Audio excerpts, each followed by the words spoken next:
Hi, my name is Brandon, and over the past year, the Delight Cafe team and I have traveled across the U.S. researching this rapidly growing industry of CBD products. What we have found throughout the industry were products that were inconsistent in dosage and used ingredients that weren't even lab tested.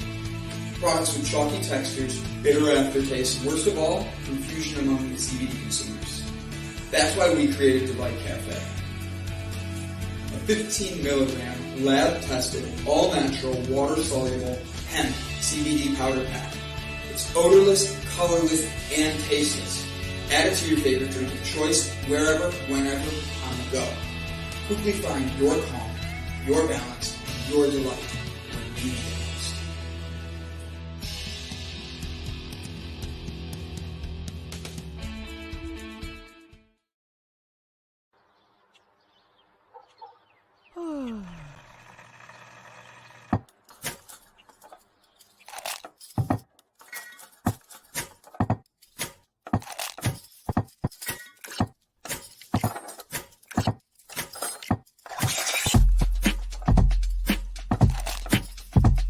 Good morning.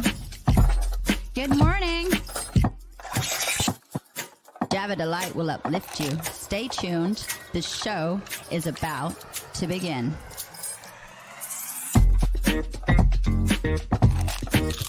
Grab your coffee. Stay tuned. This show is about to begin.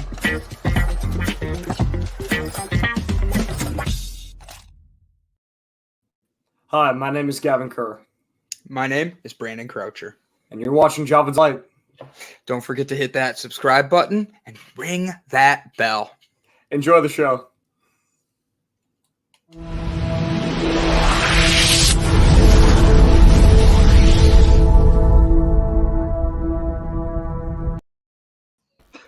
Good morning, ladies and gentlemen, boys and girls, children of all ages. We are coming to you live from Cleveland, Ohio, and South Africa. Good morning, good afternoon, good evening. Yes, we are coming to you guys. I am with the one, the only Miss Elsa again. She is here to have fun with us, spread positivity, and bring a positive way through our days. So, Elsa, how are you doing this morning? I am doing very, very well. When it's Wednesday today, yes, Wednesday have treated me top notch, so I am happy. Sorry for that's my daughter. Sorry, sorry, No, guys. you are 100% okay. I'm laughing because all of a sudden there's a new follower that's going to make this interesting for me. I can see that all of a sudden we have a new follower, a new subscriber. It's the Big Banana. Hello there, Big Brandon. That's just going to make me very intrigued by how today's going to go. Like, this is going to be a fun one. Good morning. Go ahead and tell us more about your daughter. I got to meet your daughter today. Yes, her name wh- is Eileen.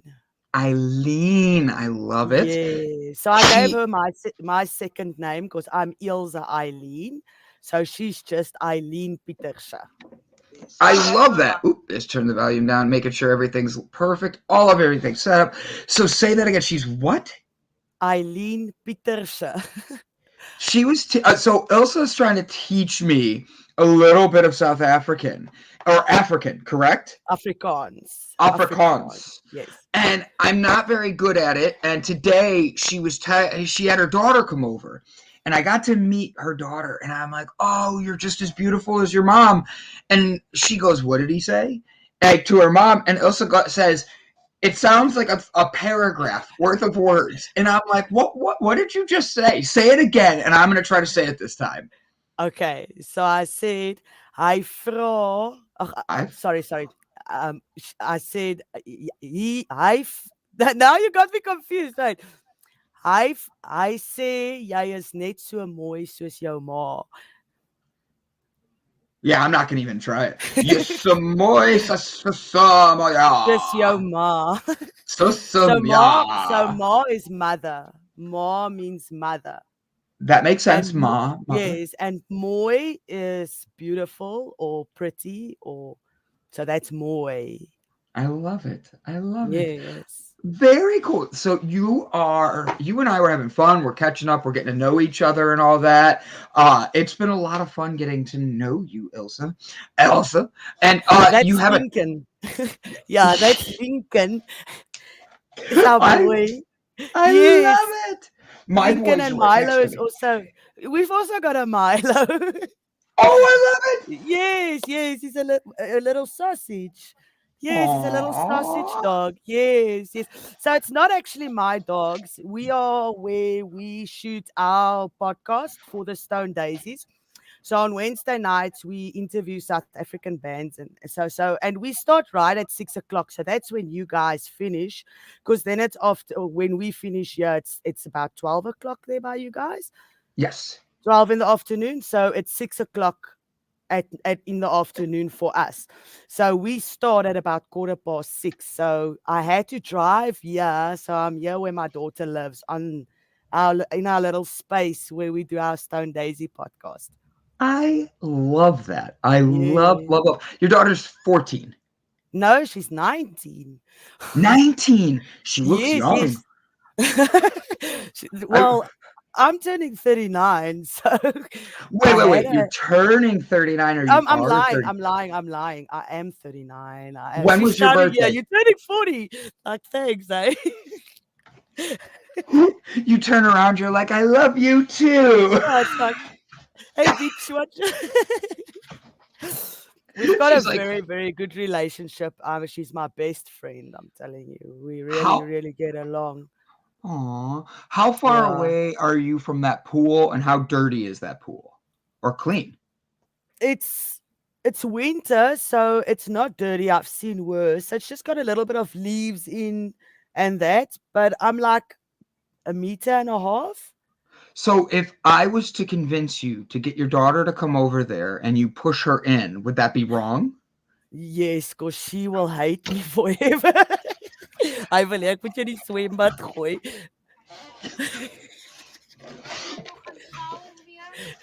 She's already trying to convince me not to do it. She's like, no, it's not like. I need to like shower and get ready and everything. No. Oh, you're just helping her skip the shower. You're just gonna help her skip the shower. You don't need it if Yeah, you she already can then just dress. Right. Hy sê dat jy kan net gaan shower, ag jy kan dan net aantrek. She rolled her eyes at you. Rolling She was your like, eyes. you got the eye roll. I have two Well sisters. done. I know what the Well eye roll done. means. Yes. It's an accomplishment when you can get the eye roll. Oh, Exactly. And I mean, you're not even talking to her. She's just hearing what you're thinking, and she goes like, whatever. I am the best at getting female eye rolls. So, well, everybody do us a favor. Say hello. Tell us where you're at today. We want to be able to get out and, excuse me, say hello to everybody and just be able to spread positivity and let you guys know we love, appreciate, and want you to know you're there. We're there for you and think the world of everybody. I'm going to click this. I'm going to make sure everybody knows. Don't forget to hit like, share, and subscribe, mainly because I always forget to say it. I'm told I need to really start pushing my company more because other guests have come on and watched us and have said he needs to really focus on his product. He needs to show people what it does, like what he's done. He should be proud of it. So I'm trying to remember to do all those things. It makes it fun. And I also am somebody who I love to give the attention to other people. I'm very good at deflecting. And I just, it's one of those things when you build your own company, it gets really hard to, I hate this big banana already. And I already know I'm gonna have trouble like keeping my face straight with their comments. But I'm trying. We're ready. I'm ready. You ready? Like, hold on. I got it. You ready? I need some delight in my coffee to keep up with this big banana today. So, Please. yeah, right? Send some right? over. Send some I over. wish I could. I'm not allowed. Right, hold on here. Oh. Oh, thank you. It just With tripped. the pencil. We're just gonna My little do what wiggly move. We'll do that, and let's celebrate the start of a delightful hemp day. So today is hemp day. So you have not been a part of a hemp day yet. No, I Elsa, haven't. this is the first one, and this is your first one. So let's have some fun. Pick any letter of the English alphabet. Any letter. You know that the Afrikaans alphabet is exactly the same as the English. I did not know that. It's exactly the same. You just pronounce them in a different way. So I'm gonna have fun with this. Tell me that give me any letter, and I am I'm ready for you. I'm gonna teach everybody something about the hemp plant, and all else is gonna do is pick a letter of the alphabet, and I'm gonna bring up a government article that talks about hemp and all the different varieties of it. And yeah, I'm excited for this one. Go. All right, Elsa, I'm ready for you. Are. Let's use V. V. Oh, you're gonna go tough on me. All right, hold on 1 second. Give me 1 second. Boom, boom. I'm opening, waiting for a file. My mug says I don't do small talk. Really? Yes. Why not? It's a waste of time. So what is small talk? When Like, is that pillow talk? No. That's something completely different, of course. You're like, no. All right, so V you said, correct? Yes. Go ahead. Go ahead. You make your comment. Well, this is like, it's loaded. It's just taking its time moving to the article. I think what falls under small talk is belittling people and stuff like that. So I don't do small talk. I don't talk down to people. Really? I always try and lift them up. That's how I see it. So small talk consisting of being just a conversation that has no points. Yes. Where you use personal things to break someone down because you don't have an argument. Really? I mean, how many times have that? Yes, how many times have that happened? So small talk is talking down to people. That makes sense. I can get it. All right, so V, you ready? It's kind of funny you picked this. This is vacation destinations that are the best vacations where you can go try marijuana legally. You know we are up there, hey? They legalize all over. I do. So like France, you'll not want to smoke in, say, France or Singapore, but there are loads of other countries where marijuana has been legalized, decriminalized, or just socially mainstream. The following 26 countries is where weed, if not legal, is at least super chill. All right, you ready? Canada. You knew that one, right? No, I didn't. Canada legalized in 2018, so it's pretty fascinating. The United States, depends on where you go. Mexico, honestly, just tell them you're part of the cartel. You'll be fine. Belize. Belize is... Where's Belize? Belize is southern... Here, actually, I have a better idea on how to make this work. Where is everybody today? Brian, where's like Fernando and... everybody, our viewership is down on Wednesday, and we usually have a lot bigger viewership. I want to bring this in. I'm just grateful I have the people here that are here, like Stuart, Brian, and Sherry McQueen, I see. And then us, Good of morning. course. Yes. Good morning. So here is Florida right here. Do you see this on the screen? No, you don't. And Mexico, all of this down here below Florida that has like the marijuana leaves and the flower and all that, that's Belize. So Costa Rica, Jamaica. By the way, so here's the thing. I went to Jamaica on a vacation, and Fernando slipped on a banana peel. It fell under the bed. But I went to Jamaica, and you'd think they'd be a lot more open and intrigued with wanting to have like people smoking and stuff. It's still illegal there, and like for real, even though Bob Marley's from there, it's still illegal. And I'll tell you this, they were not exactly the most, they did not exactly want us to be able to have our hands on marijuana that easily. Like, Why? sales, they don't have dispensaries, the growing, all of that. They don't have the regulations in place yet, and that's why. But why do It they want to regulate it? so the government So can they can control it. collect taxes. Bingo. Yep, exactly. It's so the government has control and can be the ones that tell us what we have and don't have. You could smoke in Because it Argentina. doesn't really belong to them, or it's actually nobody's choice. You and I agree on that, but at the same point, people have no idea, that the ones in charge, what it can do to you. And to be able to say, like alcohol, okay, you could go buy a bottle of alcohol, and while yes, you're buying that bottle and you're enjoying it and blah blah blah, they have no right to tell you whether you could drink the whole bottle or not. It's when you go to the streets. With marijuana, they haven't figured out how to do that yet. They haven't figured out how to say, hey, this is going to be something that you can put in your coffee, and it's not going to make you, because mine's CBD, but like it's Yes. not, or you're going to have any psychedelics, you're not going to be high, you're just going to be like your normal you. But the funny thing is, they don't know how to regulate that yet, and they have to make money off it and taxes, and then we have to pay those taxes.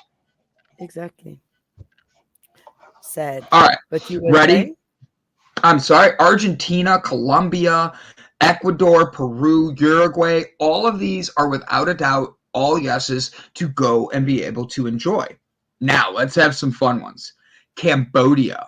You can rely on it in Cambodia. It is cheap, weed is legal, and it is but it is currently accepted and ubiquitous for everybody. I just think that's interesting. What's in sorry, what is inubiquitous? What did you say? Ubiquitous. It is open. It is Ubiquitous. Okay. open to others, able to be seen, shared, all of that. Like, it's something that's not hidden from anybody. It's Okay, awesome. open. Yeah. So here, hold on, bringing more in. I have no idea what Leos is. No, I have Leos. I have no idea where that is. It is illegal there, but like no one cares. The policy isn't enforced, and you'll find happy meals, so to speak, the same way you would if you lived in Cambodia. It might be better off trying to pick up a hostel than on the street, but you'll be okay. And it's one of the most beautiful countries in Southeast Asia. How about North Korea? I never thought of North Korea as a place where I would go smoke weed or go on vacation, but I guess you could. Belgium, Italy. Oh, I would love to smoke in Italy. You just sit on a Yes, cafe. Like, yes. call me weird, but of all these You know what? countries, oh, go ahead. I want to yoga everywhere across the world on high mountain tops, and just want to do a yoga pose. I'm not that into yoga, so I'm not a master, but I just want to I'm not stand a there and master. soak in Mother Nature. Yes. I'm Look, telling you, I love it. That's what I want to do. That's my dream. honestly, that is something that honestly, it's one of those things where I'm a big fan of yoga. And it's not anything more than I just enjoy. Mm, They teach you to breathe, and they say, exactly. And to like, stretch.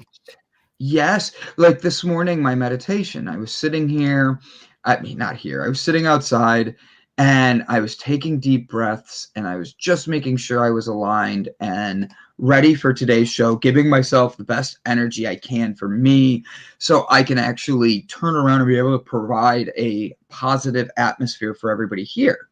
And what was interesting about that was my entire meditation I was listening to today was all about just breathing. It was breathe in, breathe out, and it was just slow. And what was caught me off guard was how my dog that sits by me over everything, he's just right next to me, curled up, and he's just all lovey-dovey and ready to like be by me.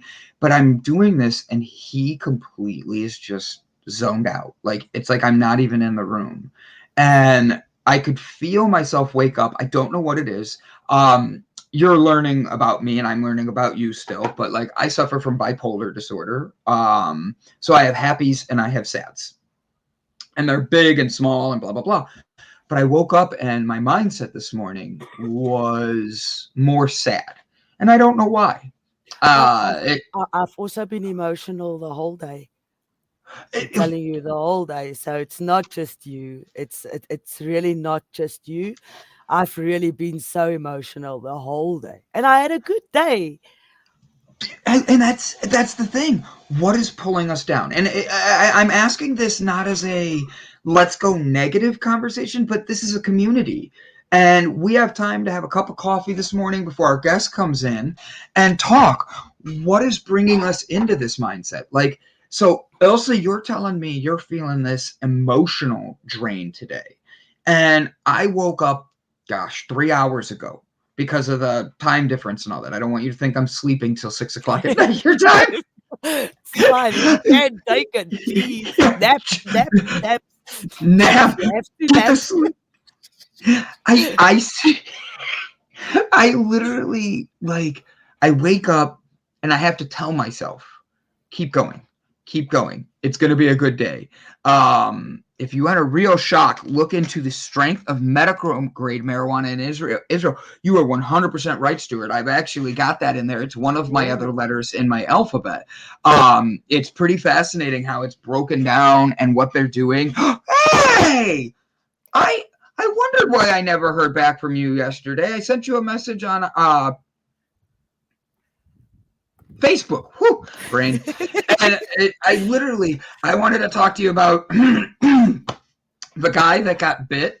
Remember how I told you my dog bit somebody? Yes. He's in the hospital, and like, Really? yeah, not good. He's having infections. He's been in the hospital a lot. So I thought that was kind of what one of the triggers was for me, why I woke up. Definitely. Yeah, because like we can wake up and you're allowed to feel that emotion. I want to make sure I state that. But at the same point, you have to be able to change your mindset because it's easy to just keep moving down that. If I was to take my coffee and spill it on me on accident right now, just by missing my mouth taking a drink, it's going to drip down the front. And if I don't wipe it off and let it go, it's going to be one of those things where it could keep going the rest of the day. That negativity, that negative mindset. And I don't like that. So I try to break from it. And when you wake up to a text message that somebody you're petrified is hurting that got bit by your dog is in the hospital again, all I can think is I hope he doesn't lose his penis because that's where she bit him. And I feel bad, but I want to laugh too. And it's not funny. But it's funny as hell, but it's not funny. Dog humor, nothing wrong with that. That's how we cope. That is how humans cope, is by putting humor into dog situations. That's why you always get the dog no-go jokes that you're not supposed to make, but you still laugh. Yeah. And I know now why you felt like that, because I think your first thoughts in the morning are the most important thoughts that you will think, because it just aligns your day. Mm-hmm. So I used to get upset if I see I'm going to be late for work, because I hate being late. And then I get pissed off when anybody else makes me late, because I am not late, but I have to wait for everybody else. I just let it go and decided to in the mornings when things don't go right, say to myself, okay, there's a reason why I shouldn't be on the road at that time. And if I'm now going to get upset, it's not going to let anything move faster. And you know how that changes your whole day, because the morning thought, I feel, is the most important. I agree. Sorry, Jessica responded to me.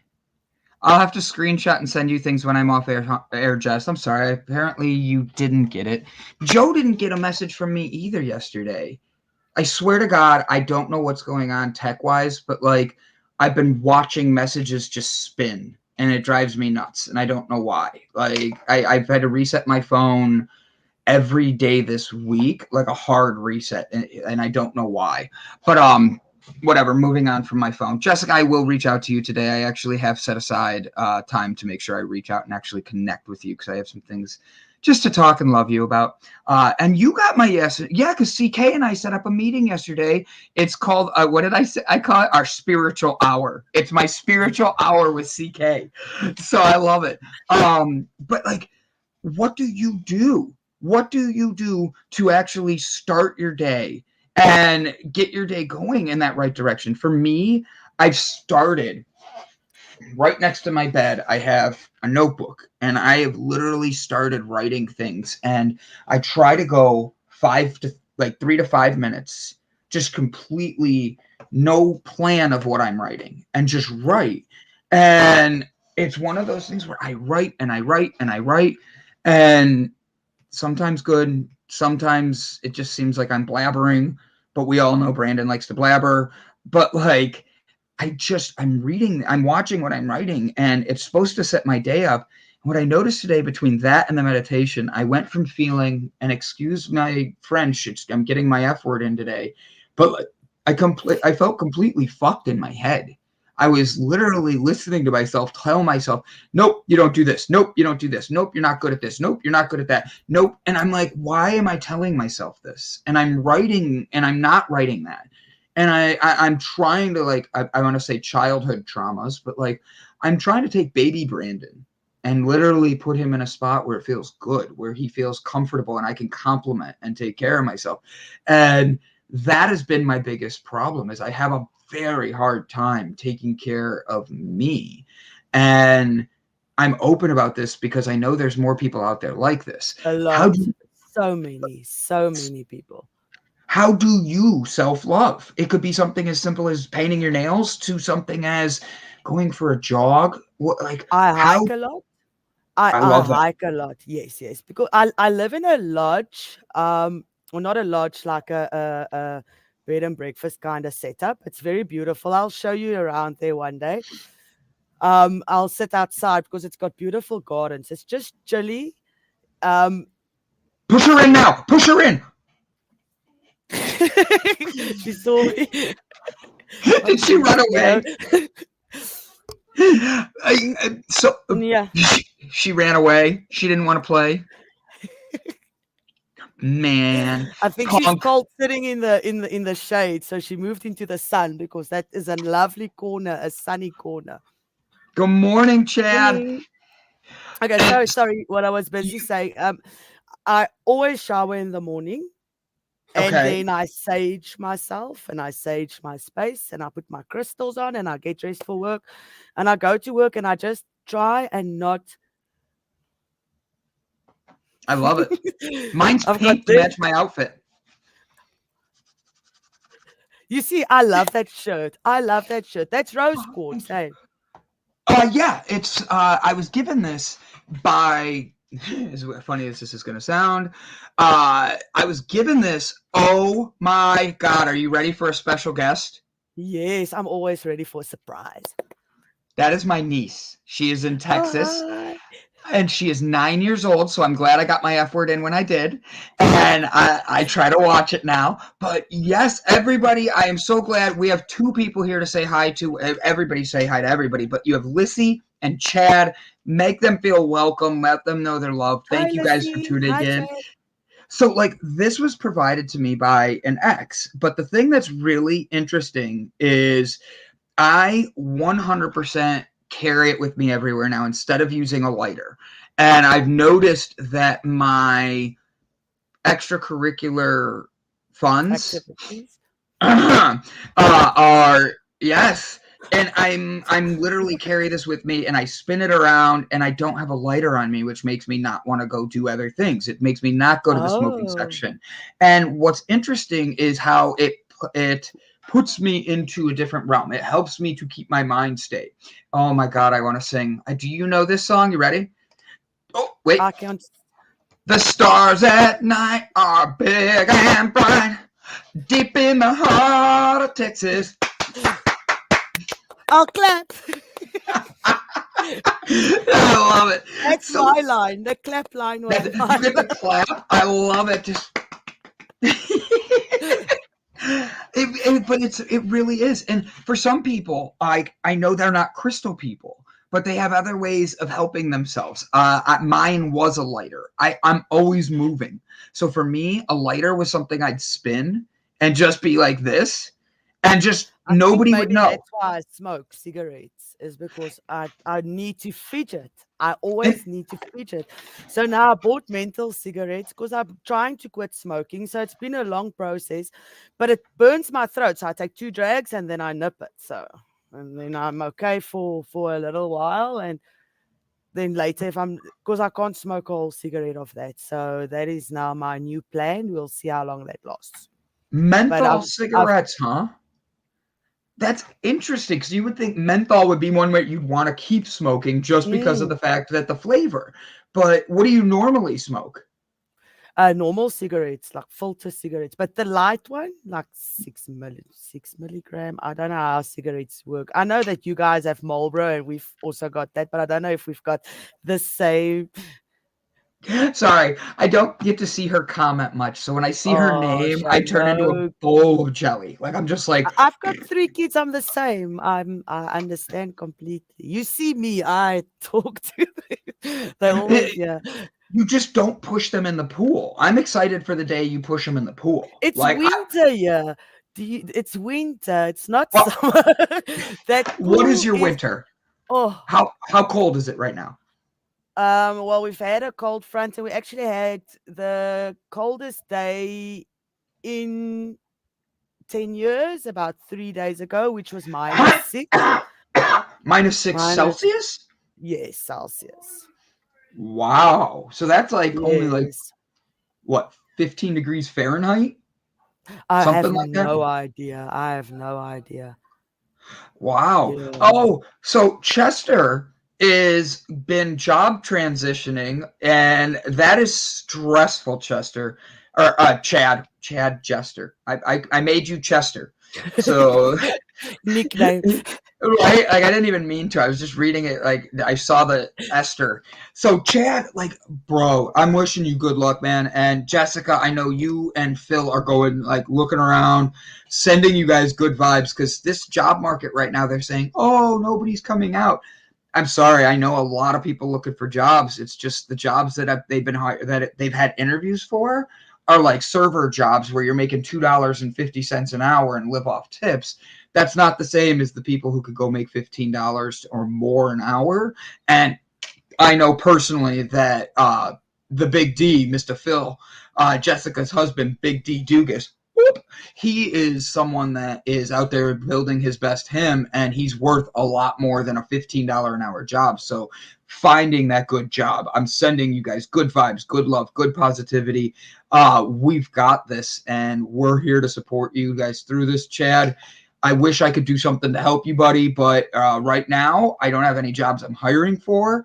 And if you ever want to get into the CBD industry, let me know, buddy. I could always use people who want to represent a good brand and do good things.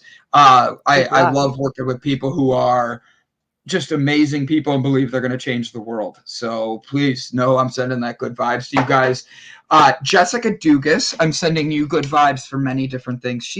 I love this woman. I mean this from the bottom of my heart to the top of my heart. She is a huge-hearted person. She has a fundraiser coming up, and her biggest focus is not the profits in any way. She has no profits.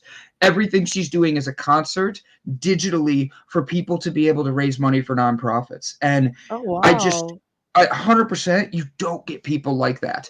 But I will say, Jessica, I talked to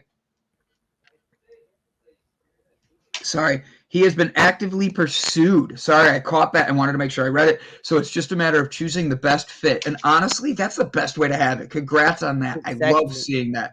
So I do have to do one thing, though, really quick, since we're talking about the job stuff. My niece is 9. 9.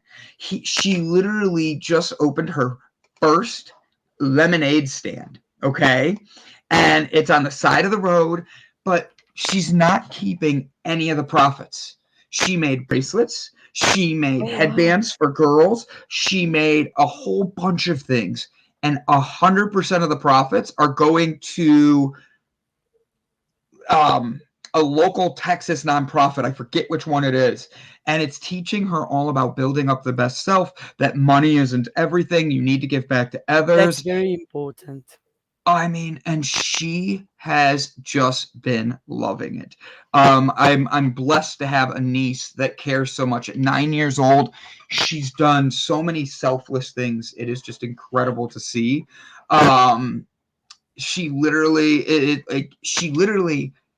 at 9 has already cut her hair 12 inches off and Yeah. donated it to a charity for people, kids that are bald.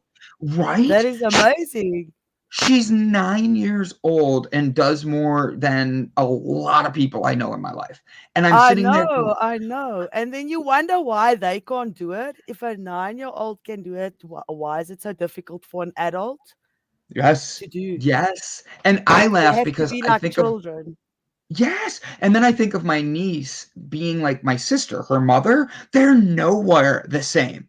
They're not close to the same at all. So it makes me laugh hysterically when I see how different they are. And I'm like, wow, that is amazing. Lissy, that is amazing. And like, she really does have That the is biggest heart. amazing. So, Hats yes. off to Lizzie.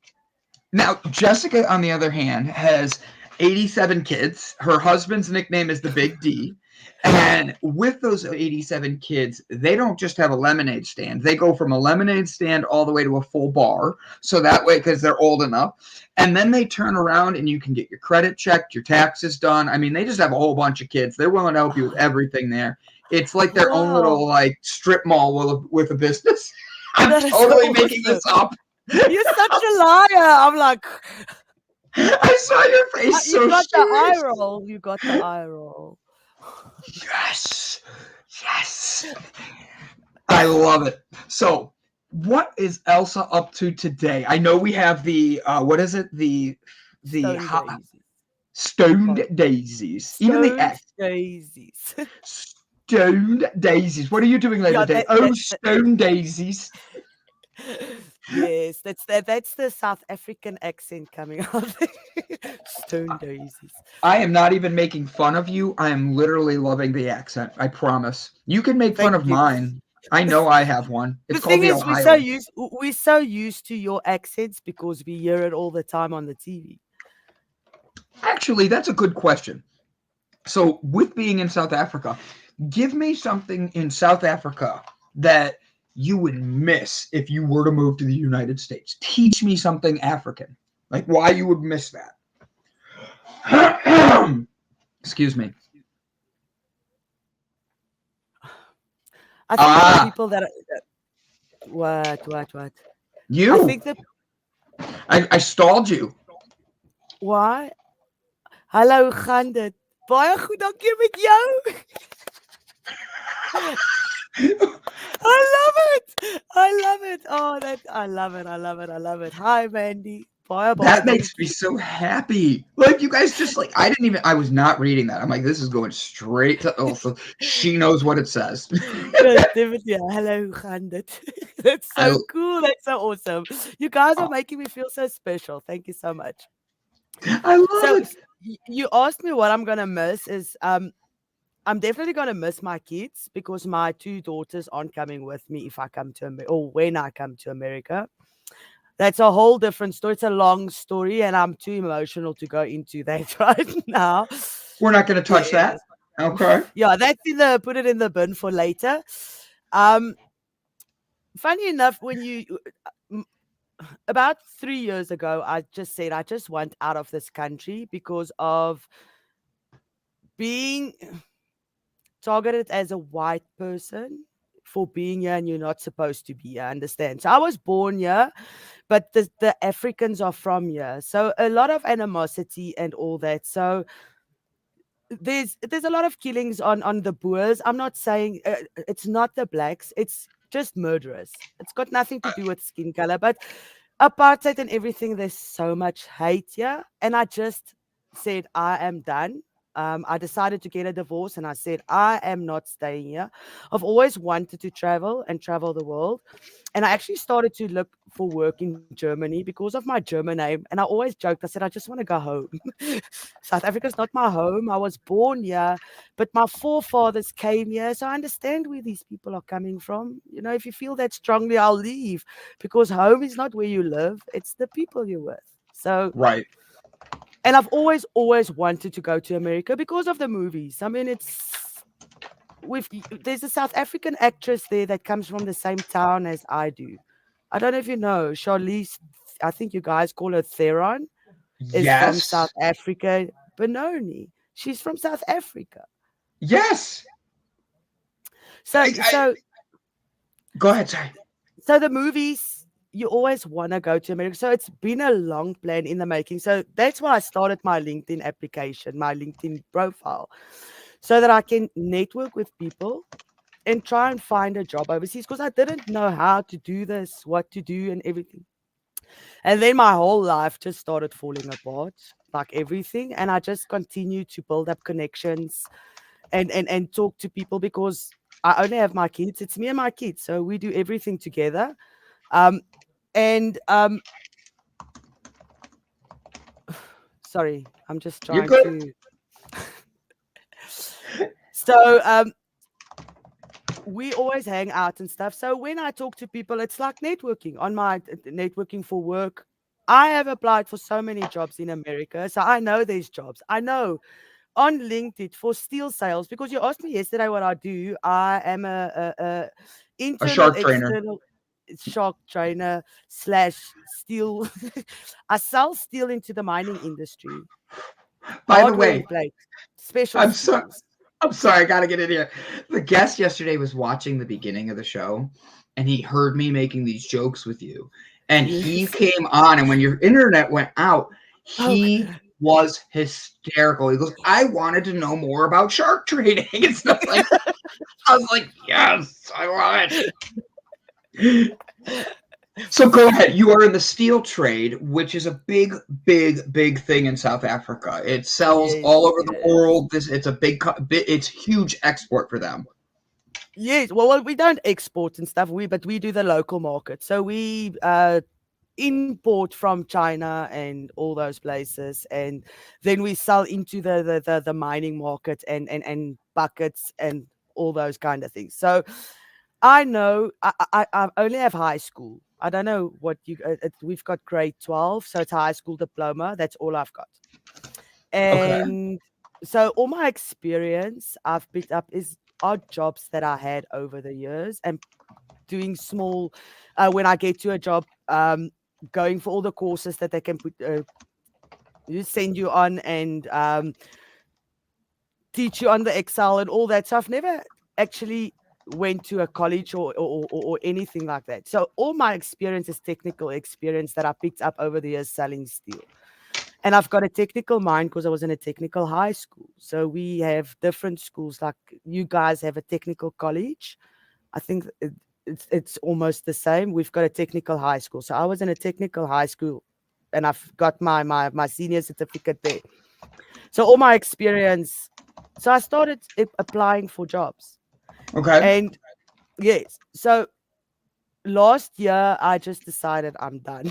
I just want to get out of this place. I'm done with everybody in my life. Everybody. Except my Yeah. kids, but everybody. My kids are my life, but the rest of the people can go suck it.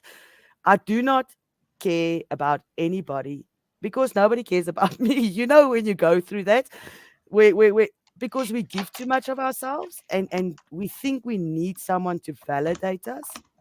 Yeah. I So a lot of demons that I also had to deal with because of my past and stuff. So um when I finally got to that, and while busy dealing with this, I just started this dream. And then the dream turned into something completely different because I decided I don't want to work for a living. I want to help people because I was a drug addict. I want to help people that's got drug addictions Mm. because of sexual abuse in my past and everything. I want to help women that have been abused and sexually abused because I've got the experience. I know why people use drugs. I know how people feel when they're in that positions and being violated in that way. To try and get yourself out of a black hole, Yeah. it's difficult. It's difficult. And I want to use my experiences and help people. So Mm. that's why we started the Stone Daisies and and I'm on this podcast and I'm trying to make as much connections as possible because I want to help people with my experiences Yeah. and what I can bring to the table. I love that. I love that. It's very difficult for people to understand a perspective they've never been a part of. And truthfully, I am someone, so because I have never been much of a drinker, never. I'll have. Oh, I used to. No, I used to. I'm a liar. But I, not I, constantly, but at a party I'll get slashed 3-4 times a week easy. But I had a very unhealthy relationship with alcohol. That was my problem. I wasn't addicted. I had an unhealthy relationship. When I drink, I turn into something completely different. and when you say that, I think a lot of us do. But what do you mean by completely different? Like, I'm just curious if you notice yourself changing that, because for me, You only you realize the morning after you actually do things that you're not proud of and you know you shouldn't, but it's because it's dark and it hurts and all everybody wants was to be loved. I mean, and when you get abused and all that things when you're younger, you feel unloved because you always feel, what did I do wrong for anybody to treat me like this? Because I don't treat people this way. Because I right? don't. I So I feel the think that is exact same way. yes. Sorry, So I and then interrupted you. no, and I think when you drink, it depends on your mood, which mood comes out because you're never in the same mood. So whichever demon I'm feeding that day is the demon that's coming out because there's a Mhm. lot. I don't know if that explains. So that's why I said I had a very unhealthy relationship with alcohol. So I had to stop. I had to for myself. And I thank you for being so raw, because so many people don't let their boundaries down. They put up a wall, and you've been through pain, you've been through suffering, and you've come through it. And there's so many people that don't want to speak their positives. It's like we were talking at the beginning. How can you start a day in a negative mindset? How can you start a day talking to yourself in a way that's lower than other people think of you? And I think there's so many of us that do that, and we look for that approval in others. And when we don't get it first thing in the morning from ourselves, what do we go to? We turn around and we Facebook. go bingo. And when Facebook, all of a sudden, why did Ilsa like Brian's post and not mine? And why is Jessica Dugas liking CK Ford or Brian Tracy's and not mine? Why is Mandy Atterbury not commenting or sharing my stuff? Those thoughts go through our heads and we get upset with ourselves. And then we get upset with others for not matching what we did, even though they might not have ever seen it.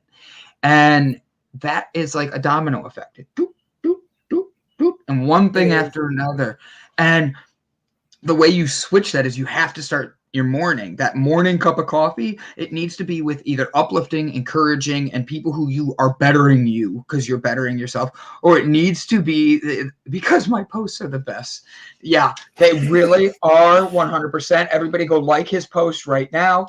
But like that first cup of coffee, that first cup of tea, that first wake up where you're getting your body moving needs to be one where you're getting your body going in a direction that's making you feel the best. It's the Yeah, but one you that's shouldn't. putting you. I know what you mean, but you shouldn't be hard on yourself because you're not gonna Yes. have 150 good days. It's just you're gonna have some shitty events in a day. You're gonna have, oh sorry. You're fine. I'm laughing at one of the comments. Oh, I thought it's because I said shitty. Am I allowed to say? Is No, that that's not a swear word, eh? no, it's in the Bible. Uh, where you have to show me. Give me a minute. I'll find it. Go on. I'm No, sorry. what was I busy saying? Something Uh, shitty. something was. You're gonna have small events in a day that is shitty. It's how you. If it's happened and it's shitty, there's nothing you can do to fix it. So to get stuck in that situation, That is what screws up the day, not the bad event. It's how you react to it. Why is it happening to me? It's not Yes. happening to you. It's happening around you, and you set boundaries. Don't let people walk all over you, but But I think the personal boundaries. Sorry, I interrupted you. no, it's fine. Personal boundaries. Yes, you I, have to set I, up boundaries. You have to. You have to set up boundaries from an early age in your life. You have and to if you've set up never boundaries. done that, That's why I don't force my kids to kiss anybody if they don't want to. And there's a reason for that. Because as Afrikaans people, you have to kiss your oom. Oom is like an uncle. You have to kiss your uncle. You have to kiss your grandfather. You have to kiss your cousin and cheek, lips, head, full on the lips. That is tongue. how they. No tongue, please. I couldn't resist. I'm sorry. Go ahead. Okay, but in any case, I'm sorry. I so couldn't resist. I don't force my kids so that they learn from an early age to set up boundaries for themselves. If I don't like kissing somebody, I don't like it. You have to set up boundaries. I agree. I laugh because I hug everybody. I'm a Oh, me too. big hugger. I've missed hugging. But I have to like Um, you to argue. I don't go around hugging people I don't vibe with. vibe with is one thing, but I will hug a stranger. Like if somebody like says You're something not and we're really. like, oh yeah, like oh yeah, I agree with you. Get in here. One of those. I am not afraid to hug a stranger, but we No, haven't been neither able am to I. do that. But we haven't been able to do that in a No, year, we're not over allowed a to. year. And I don't know how your regulations have changed, but it Exactly. is No, it hasn't changed. It hasn't the changed. really You're no still tongue not is the allowed to hug. no You have tongue to is the show name of my new me. band. Don't leave me the no tongue is the name of my new band. Oh, that is a good one. I didn't see that coming. And Jessica Dugas right before that had a great one. That was what I was laughing at when you thought I was interrupting you. Literally, no one should be liking anything. There are way better reactions. There are stickers, GIFs, LOL. Thumbs up is so 10 years ago. And that's just how I read that in my head. And that's why I laughed. But she's right. And I don't think I give likes anymore. If I give you a like, it's just because I know you and I'm like, there's your like. But I like, saw you. I saw you. You get this. But like, I love to give the love, the laughy face. I changed the emoji. Jessica Dugas has started actually, let's have some fun. Watch this. This is how much I love Jessica Dugas. She has started her own Discord channel. So don't forget to go sign up. The phone number is What's a 256. Discord channel? A channel where you can talk to each other, and like when shows go up you can interact without it being on air. You can share ideas, you can have Oh, that's prizes. cool. It's meant to connect with your community more, and Jessica started one for her community called the Breakthrough Network, or the Breakthrough Text Network. So if you text the word delight to 256-685-7092, you'll not only be connected to the Discord network, you will be able to connect with Jessica Dugas herself, and she does answer those texts. But I say that because she's just always trying to bring positivity. There's days I wake up and I have a message in Discord that she sends to everybody just going, good morning. And I picture her totally like all 87,000 kids lined up right behind her, and she's just like, morning, and they all just like sing in unison, and that's just how I picture it. Yeah, so I love when people are putting out their best, and when you see that in somebody, it's a fun, awesome, 100% great thing. But you and I have just talked, and now I I need to go know. through and I need to read his bio because we have an amazing guest coming on. His name is Jay Williams. Are you ready for this? Success is an inside job.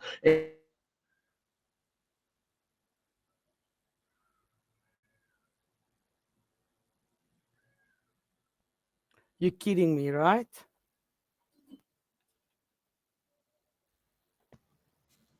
Did I come back?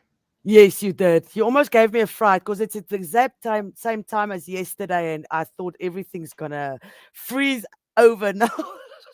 Like, what happened? What happened? Oh wow.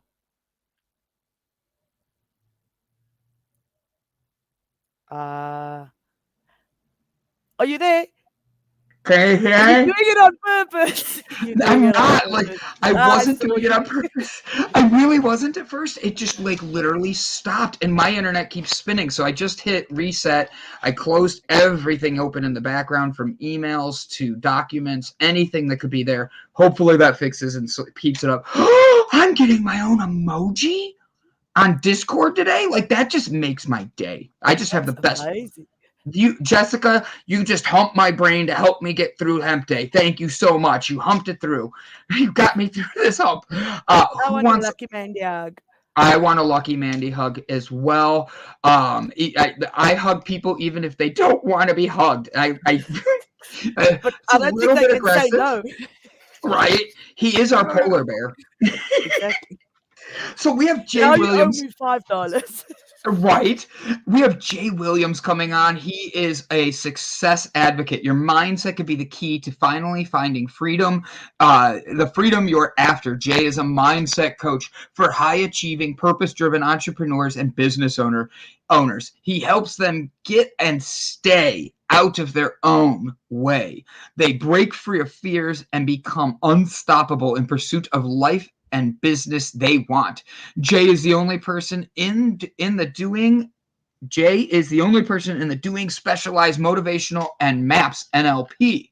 He wants to help you break free of the mental chains that keep you stuck and create an unstoppable mindset for the business life that you can live life on your own terms. Oh, he is going to be awesome. Do not go anywhere.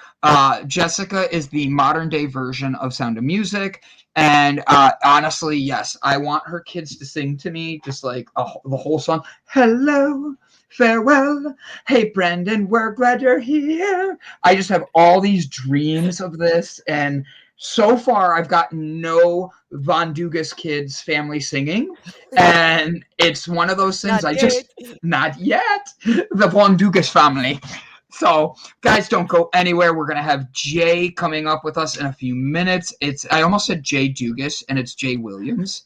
So he will be on with us in a minute.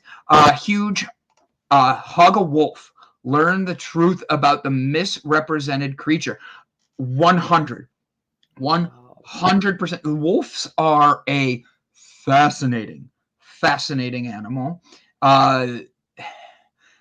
Have you ever heard, when you're in a leadership role, find your wolf mentality? I have heard of Wolf of Wall Street. What? Wall Street. Wolf of Wall Street. So Perfect, you it's the did it. same. Yeah. Yes. I've not So heard of the other one, but I've heard of that. a wolf's mentality means nothing's going to stop them. Like they just don't have a quit in them. They see where they're going. They see what they're going to do. And if they're I in a like that. fight, and they travel in packs, and they travel in a pack on purpose because they know even if you can take one of them down, there's more that are going to come and they're not going to lose. So wolf mentality is a very, very, and they're very docile creatures, meaning they're calm. You can actually get, like, there's people that have pet wolves. I'm not telling you to get a pet wolf. I want to make sure I emphasize that before anybody goes, I was watching the Delight Network and Brandon told me to go adopt a pet wolf and then he ate my child. What? Why would you do that? Like, don't just leave your baby alone with a wolf, okay, people? Like, but Ooh. yeah, the wolf's up howling again. What did you feed her? I don't remember feeding her. Oh, where's the little baby? Sorry. After the show today, the Dugas family will be available for family autographs, and they will be singing for everybody. So please make sure to do yourself a favor and to go subscribe to the Delight Network and Jessica Dugas's breakthrough show, because you never know which Dugas is going to sing to you live. So I hope hope you're ready, Elsa, because we have on an amazing, amazing young man. His name is Jay Williams. He's all about breaking out of yourself. He is a success is an inside job. It is not about what's going on the outside. 80% of business I just read this perfectly. 80% of business success has everything to do with what's going on the inside. Your mindset could be the key to finally finding the freedom you're after. He is a mindset coach for high-achieving, purpose-driven entrepreneurs and business owners. Ladies and gentlemen, it is not just an honor, it is truly exciting to introduce Jay Williams. Oop.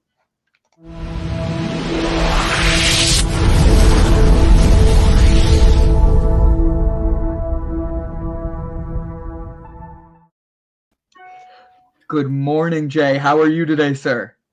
Good morning, Brandon. I'm doing great. I feel like there should be a like woo. I have a lot of energy. I bring a lot of energy, and my thing is I try to make sure I show the positive because we all have so much in our lives that we can find that's negative. And for me, if I can be that like, hey, Jay, and it makes people laugh, tune in, and open up their boundaries to have fun, deep conversations, I'm willing to put a onesie on to make you laugh. Anything to keep the conversation. Yeah, my Batman. Now, Jay, first off, where are you located? I'm here in the UK, so I'm in a place called Milton Keynes, just north of London. So most people know London, so it's just a little bit north of there. Honestly, we have the entire world right now. You have the UK, we have Ohio, which is the US, obviously. We have South Africa, and then we have in the audience, we have, oh my gosh, we have Europe, there's people all over. Sweden is in here. We have people all over. So you have a whole bunch of people ready to learn from you today. We're excited that you're here and you came to the cafe to teach us. But I have to ask, how did you come into doing this job? You look like you're still such a young guy. How can you be inspiring entrepreneurs at such a young age? I feel like that because I think I'm older than you. It'd be interesting to see what age you think I am. Maybe write it down on a piece of paper and see if you're right. Deal. Elsa and I are doing this, all right? So go ahead. What does the winner get? Wait, what? What does the winner get? What is the winner? Ooh. The winner gets a one-on-one 30-second session with Jay after the show. So everybody write out your age of how old you think Jay is. Jay is... All right, I got it. I think you can probably get people engaging here. How old is he? All right.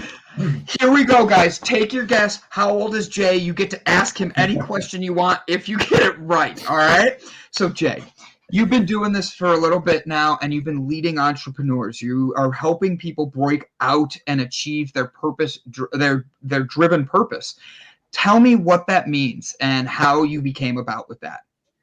Yeah, sure. So I think it's important that I just give like a bit of context to my background because believe it or not, I've been in this space for about 7.5 years now. And it really started for me around probably about 8.5 years ago. I was actually serving in the Air Force, the Royal Air Force here in the UK. I'd done 9 years service. And I was at a point in my career where I was in a place where I was bored. I felt unchallenged.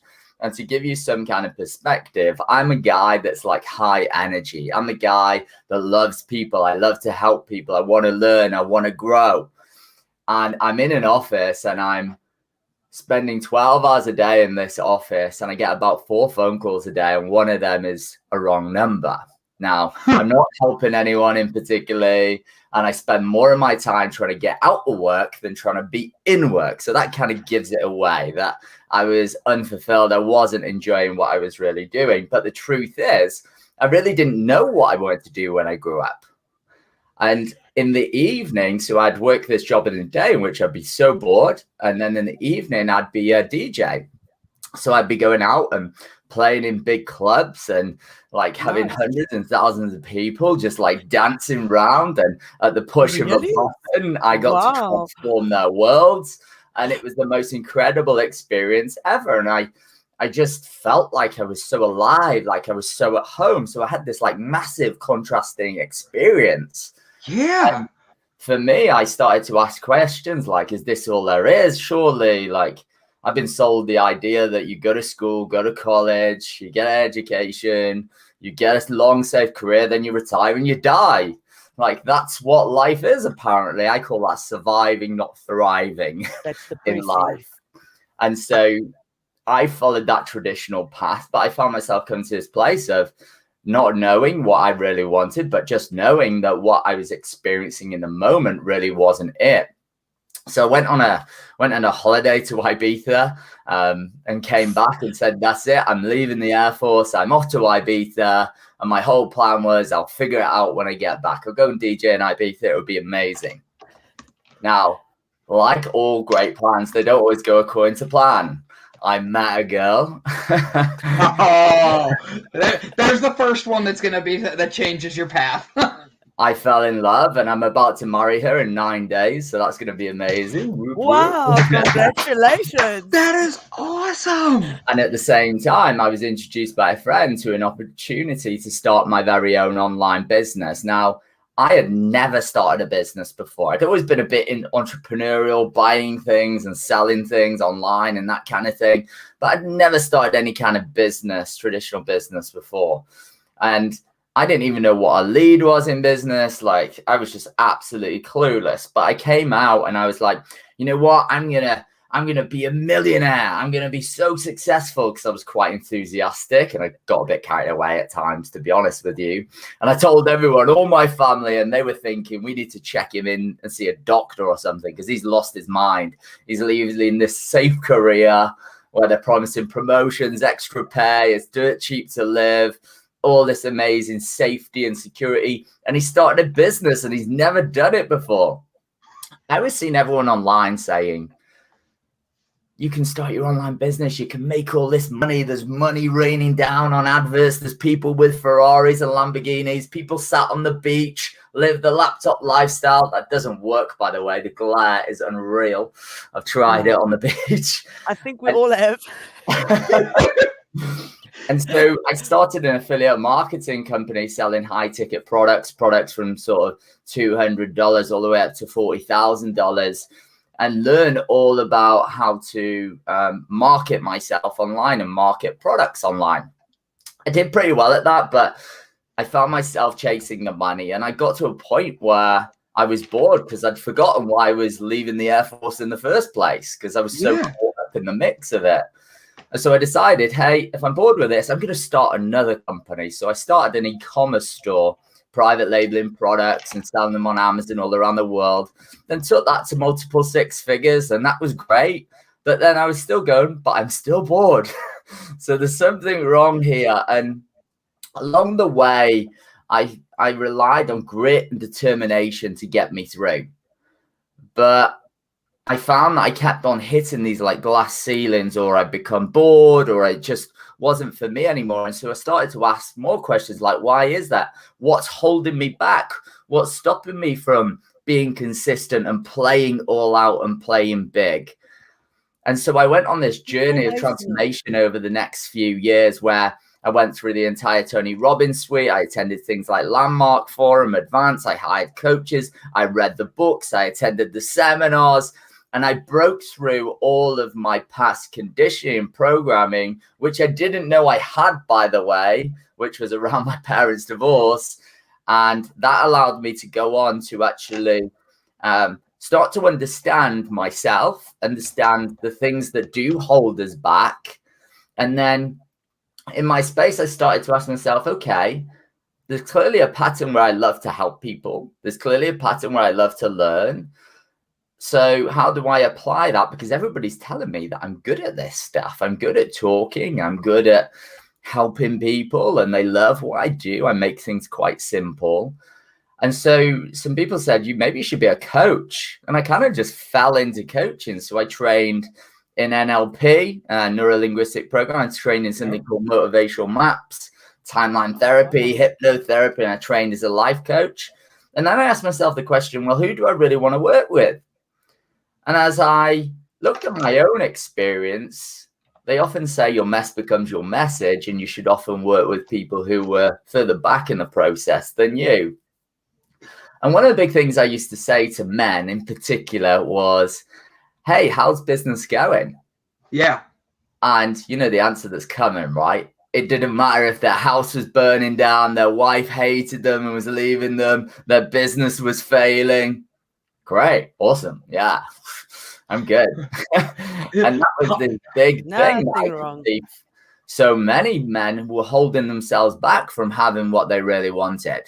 Yeah. And so I decided I was going to start opening up, leading by example, and start sharing more of the realness of the entrepreneurial journey and the real challenges that you face, as well as the positive, not just the positive show reel that we show on social media.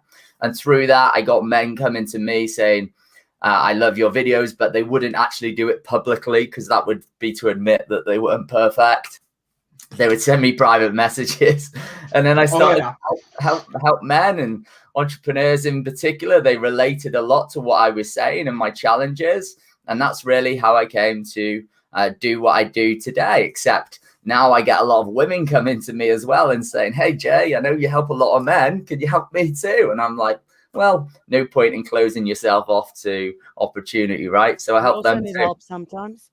Oh my gosh. So I have a very quick question. Can you drop us a beat? Drop you a beat. You like, cause you were a DJ. I want to hear you like just. I want to hear you I'm get not a beatboxer. I've got, if you look on my screen up there, you can see my decks. They're like in there, tucked in there right now. Oh, okay. I don't mean to disappoint you, but there'll be no beat, and I'm not a beatboxer. I'm more of an entertainer. Yeah, I'm normally the person that's either stood on the decks and is like, whoop, whoop, whoop, come on, let's go. Or I pull people up to the DJ booth and I get them in there with me. And, you know, just how do you work a crowd? And that's the way you do it. And then my next. Oh, go ahead. I was gonna have fun asking him questions about his marriage, his wedding coming up. Why do you think it's so difficult for men to admit about their mental health? Yeah, great question. And this comes up a lot, right? Because I think that so much of men and women growing up, and we refer to men, but it's no different for women, we're conditioned on how we should behave, what is right and wrong.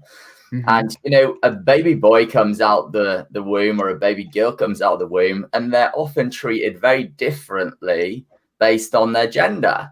So they've proven, and I'm not a parent myself, but women tend to give girls more cuddles, right? So they nurture that part of them, whereas boys don't get as much as that.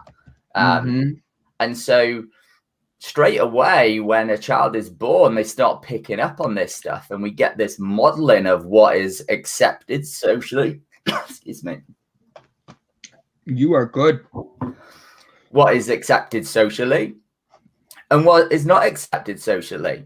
And this is no different to when we express emotions. And I often give the example of a parent is sat on the sofa playing on their phone, and the little boy is sat next to them. And the little boy is like grabbing them, hey, mum or dad, hey, mum or dad. And they don't give him attention. So he goes and starts punching the wall in anger because he isn't getting the attention. Now, the anger is then punished for the expression of the anger, but it really had nothing to do with the anger. It had everything to do with being present with the child and the fact that he was frustrated. So then a boy may learn, or a girl may learn, that that is not the right behavior. It's not the norm. So we don't necessarily express in the way we could express ourselves. It's the same thing that you often hear. You know, when you're sad, do you ever get anyone saying, hey, don't be sad? Yes. Or Yes, when you're like, angry. Oh, okay, good. When you're angry, you're like, oh, and they're like, don't be angry. You're like, oh, now I'm all of a sudden really calm. Oh. Like, that never happened. No, it doesn't. No. But it's like we're conditioned constantly and trained to not express in accordance with social norms of what is accepted, what is good and bad and right or wrong. So to answer your question fully, I believe the reasons the men do not talk about this stuff is they've been conditioned not to. And to actually admit that, they might perceive themselves as weak, and to perceive themselves as weak, they might be perceived as being vulnerable. Because the Which in older my generation, experience yes, has been the told them biggest you're not challenge. allowed. Yeah, you're not allowed to feel emotions. So, with that being said, I have many questions I wrote out during your intro. Like I was like typing like a mile a minute. You're being vulnerable is something that we're told to do. It's a way of like leadership nowadays. It's be vulnerable to your employees, be vulnerable to your people, be open to who they are and what you are. But as men, we still put that in a category of complete don't do this. Crying, depression, anxiety are things we're not supposed to talk about. And then you come out of nowhere and you talk about how you did hypnotherapy and all these things. And that is something, I don't know how your countries are for you two, but in the US, that's still something that people are like, what the heck is that? And I do hypnotherapy every Saturday. And I have to say, I've only been doing it for about 12 weeks. But I will tell you this, it has been the absolute most amazing thing I've ever done in my life. And I've done therapy for years. For this to be something that broke through, it made me break down barriers as a man that I always thought were things I shouldn't do. Like, don't spend a minute alone crying. And if you're not busy running around for your business, you're not a success, and all these things. And those barriers needed broken. And as men, that's hard. How did you go to hypnotherapy to be able to figure out how to break those barriers? And what is your experience with hypnotherapy? So here's the truth, actually. It wasn't hypnotherapy that cracked me.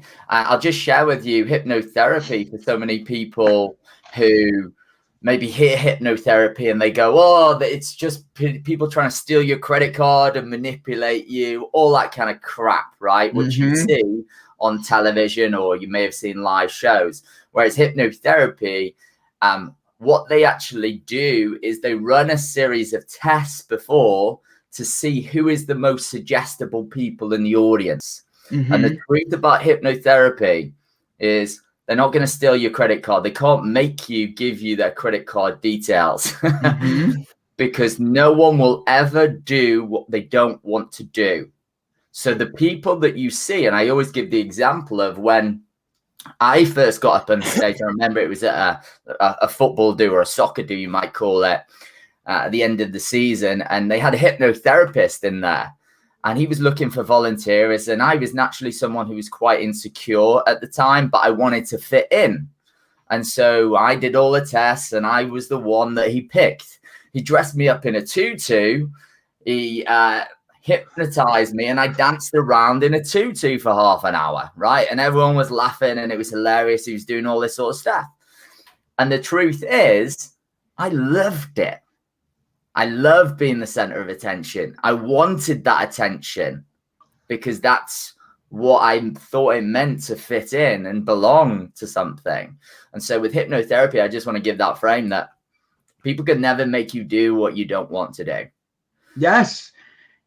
So did you keep the tutu? No. I might have gone on the night out with it on, to be honest with you, but Why not? I mean, now with that, you have you do these things to help people break out of a mental block. What is something I'm going to be honest? I own my own companies. I have 3 international healthcare awards for being outside of the box thinking in creativity and digital, and that's fairly new. But I've hit a spot where I feel like I've been blocked. And I don't want to make this about me in any way. I'm using me as the example so I don't ever say anything wrong of anybody else. And how do you make sure, how do I make sure I don't get like blocked? How do I make sure I keep pushing through and don't get into that mental block? I know you're going to be able to answer that for everybody. I just use me as the example. Sure. So the first thing I'd want to understand, if you just tell me a little bit more, if you have it, is what would be the block? Oh, so I can honestly say I'm not 100% sure. I think the block is more of I opened this company during COVID and had to pivot right away, and my pivot is doing better than the original business. Okay. And I think it's just that it's the fear of, I don't want to say success, but actually believing in yourself and pushing to that next level. Does that make sense? And believing that you deserve what you want. Yes, and I've been told that I am my worst critic. I am the hardest on myself. And with being so unique and different, I get told all the time that I have to be able to see what I bring, and I don't. And everybody says that's your block. So I think that's my block, but I don't know if that really is. I think that's what I'm told a lot, and I think that's what I see in me. So, yeah. Yeah, great. This is fantastic. I think, first of all, the first thing we need to get clear is that the greatest misconception is that you shouldn't have problems, right? Mm-hmm. The biggest problem is you think that you shouldn't have a problem. And every one of us, if we're being really honest, we all have shit. We all have a problem of some kind, right? It could be that the dishwasher isn't working, or I need to get leads into my business, or I need to get a haircut, or whatever the problem is. There's never been a time in your life where you've not had a problem. And what happens is, even when we're bored, we create problems. Yes. I always like Especially then. Say again? Especially when you're bored. If you're not busy, that's when your mind. 100%. We always find a way to find a problem. And I always like to give the example of a relationship. A relationship can be going good for a long period of time, but eventually people get bored. So they create arguments or they create another relationship. One of the two. One of them I prefer more than the other. But we create our problems. Now, think about whenever we set some kind of goal. And I think this is really important. I'm here, and let's just say I decide right now I'm going to create 100 episodes of a podcast, a new podcast I'm going to launch in 6 months, and I've got to get 100 episodes out there. Now, straight away, there's a disconnect between where I am, which is right here in the present, and where I want to be, right? So there's a big gap. Yeah. And so because I'm not there, my brain automatically goes, well, you're not good enough. So now I just created a problem by setting a goal. And within 5 seconds, you have that noise going around your head, the justifications, that kind of thing. And you start to create the problems and the justifications as why you might not be able to do that. So you create problems for yourself. And we do this consistently. So when we think about moving past the block, which takes us to the next level, expect the block. It's coming. But you get to decide how big the block is. You either deal with big problems or you deal with small problems. Because if you don't set big goals, you'll be dealing with small problems. If you set big goals, you'll be dealing with big problems, which in my eyes suggests I'm growing consistently. So we must understand that we're always going to have problems. And whenever we set ourselves a challenge or we're growing or moving in a direction, it creates this gap. And because we're not there, we're no longer good enough. That's what the mind will tell ourselves. So we've got to find a way to close the gap, which normally throws us into action, hiring a coach, doing what we do to close the gap. And that's the thing we're constantly doing, because the unconscious part of the mind is designed to seek out more. We always seek out more. It's the very same reason people get addicted to drugs or alcohol or sex or porn, whatever it is. Because once we've had a bit, or once or twice, that then becomes the norm. And then we go, I'm bored. So then we get more extreme in that. We find new ways to do business. We find new ways to do sex. We find new ways, different types of drugs to do, because we're craving more all of the time. Yeah. Now, just bringing this all the way back to your situation. The two biggest limiting beliefs that people have on our planet that I see consistently over and over again are I'm not good enough and I'm not lovable. I'm not worthy of love. You see that all of the time, these core beliefs. Mm-hmm. And everything about our life creates that. If you think about magazines, you're a guy and you're a woman, right? If you think about the magazines, what type of women or men do they put on the magazines? Right?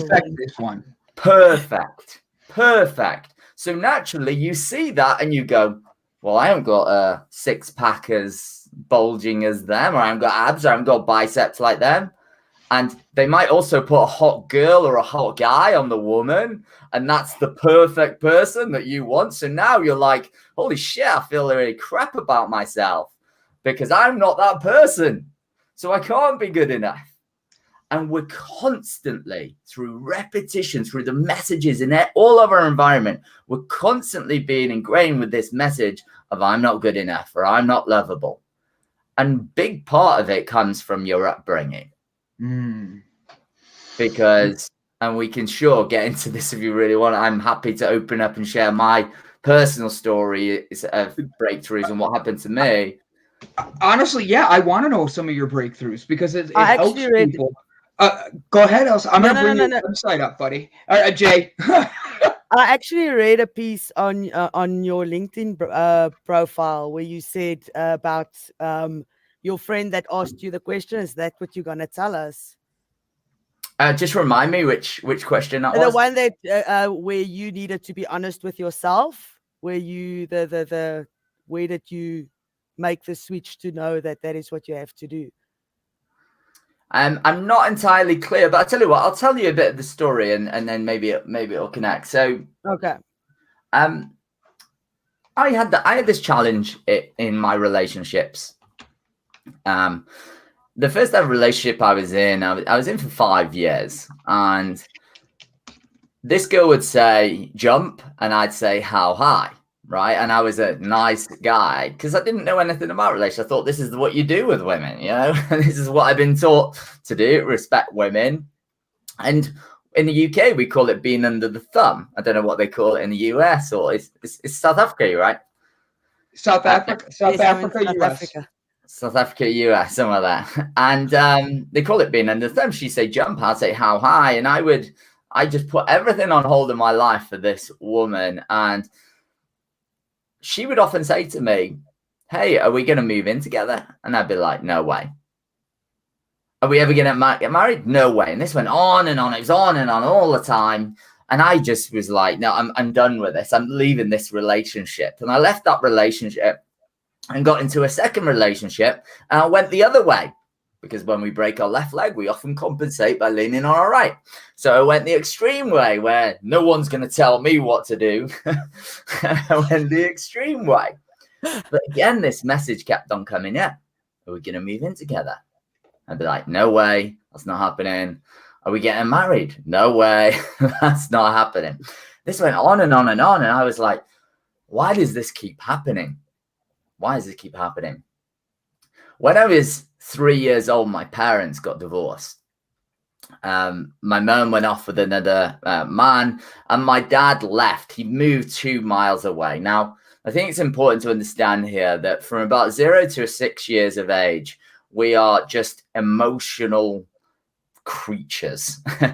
We're egocentric, so everything is about us. It's about me. It doesn't matter if my parents are arguing, it's about me. And what happened was my father moved away.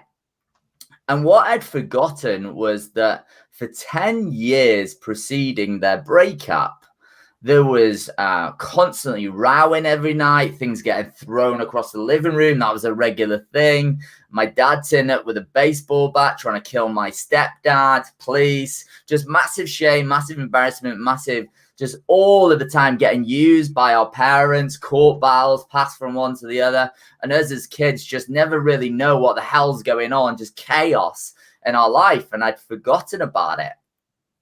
And what I realized is the reason I had commitment issues in a relationship is because I was terrified that what had happened to my mum and dad would happen to me. And what I was more terrified of is that if you've fall in love with someone, if you get into a relationship with someone and you commit to them, then they will leave you and you'll be left all alone. You'll be abandoned. You'll be hurt. Because it was the same very feeling that I got when I was 3 years old when my dad left. But there was a story that I made up. And this went throughout my life up until, and I won't give away my age too much, but my late 20s. Because we still got to answer that question. I was like, I have guests. Everybody get your guests in. You get a 5-second one-on-one and a bear hug from Brian Tracy. If you guess Jay's age, get your guesses in. All right, Jay, I'm sorry. Go ahead. And it went all the way up until my late 20s, because what I'd done is I'd made a story, or we call it a limiting belief, that I'm not good enough, I'm not lovable. If I let people in or I commit in some kind, people are going to abandon me, people are going to leave me, I'm going to feel all alone. And this was a devastating feeling for me. Yeah. So what I did as a small child, and this is what we all do, by the way, when one strategy doesn't work to get love or approval or attention, guess what we do? Because kids are resilient. You know, like when you think about a kid and they're like, Mom, Dad, can I have an ice cream? Mom, Dad, can I have an ice cream? And they're like, no ice cream. Oh, come on, Mom, give me a... Dad, Mum said I could have an ice cream, right? And they go, right. This is what they do, kids. They find a way to get their needs met. Yep. So when I use the term, when you break your left leg, you compensate by leaning on your right. The strategy that I was running wasn't working. So I compensated and I developed a certain set of behaviors, i.e. if I work really hard, if I'm competitive, then my dad will love me. Then I will be a good enough. If I win, if I succeed, then I'll be a good enough. See, I told you earlier that I reached a point in my success in my first business and my second business where I was just like, I'm bored. But what was the reason for that? Well, the reason for that is because on some level, it wasn't conscious. I wasn't aware of it. I wasn't this desperate child waving his arms in the air with a white flag. On some level, I was saying, Dad, look at me. I'm successful. I'm winning. Now am I good enough? Yeah. Now am I worthy of your love? And because he'd just turn around and go, well, you better make more money. That just reinforced the belief of, shit, I'm still not enough. I've got to find the next thing and the next thing and the next thing. And that's when I went on that entire journey of dealing with all of that stuff, using techniques like timeline therapy, which is one of the techniques I use with my clients. But also, I think for me, it was a number of things. Like I said, I attended Tony Robbins events. And for so many people who are doing this work in personal growth or personal development, it's very much like an onion. You just you peel back a layer and you think you're done. But the truth is it's never done, because you've spent X amount of years reinforcing that neuro pathway, that connection in your brain, and it's trained behavior. You're like, and with respect, you're like a dog. You're just constantly doing the same thing. It's your go-to. It's what you know. It's what's safe. It's what's certain. And the brain hates uncertainty. So why would it ever do something that's different?